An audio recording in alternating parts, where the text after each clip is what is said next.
Итоги деятельности Министерства информационной политики Чувашии, планы и задачи на 2018 год рассмотрели в ходе расширенного заседания коллегии. Встреча представителей всех отраслей СМИ прошла в Доме правительства. Заседание вел министр Александр Иванов. Сегодня мы, конечно, поговорим о том, что кому что удалось, где слабые места у нас были, какие участки действительно мы освоили полностью.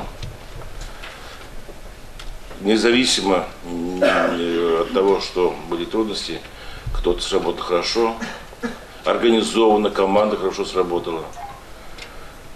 Проанализировали прошлогодние ошибки, не допустили в этом году.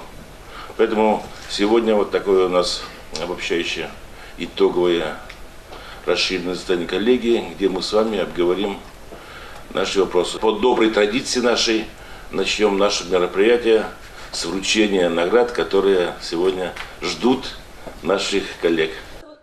А за заслуги в развитии связи почетными грамотами Минсвязи России, Мининформполитики Чувашии наградили Анну Краснову, Татьяну Федорову, Татьяну Паисьеву, Елену Петрову. За достижение значительных результатов в труде и инициативное выполнение служебных обязанностей благодарность министра объявлена главному редактору канашского телевидения Олесе Григорьевой. Также журналистам издательского дома «Хыбар» и «Чуваш Хирарами» Надежде Кедровой и Татьяне Наумовой. Итоги развития отрасли информационных технологий и связи в Чувашии за 2017 год подвел заместитель министра Михаил Анисимов. Значительные успехи достигнуты в области электронного правительства. Количество пользователей единого портала госуслуг растет. Доступность интернета в населенных пунктах Чувашии под особым контролем. За эти годы точки доступа Wi-Fi заработали в 80 малых пунктах республики. Работа в этом направлении ведется планомерно. Конец года ознаменовался важным событием. 99% населения региона сегодня могут бесплатно смотреть 10 общероссийских каналов в цифровом качестве. В 2018 году планируется количество бесплатных телеканалов довести до 20. Говоря об изданиях, в своем докладе заместитель министра Юлия Страйкова отметила, что многие печатные издания допускают ошибки и опечатки в статьях, чего необходимо избежать. Журналисты и руководители телекомпаний, газет и журналов, издательских домов поделились своим опытом работы. Цели достигнуты. Новые задачи поставлены. Марина Баринова, Павел Павлов, Чебоксары.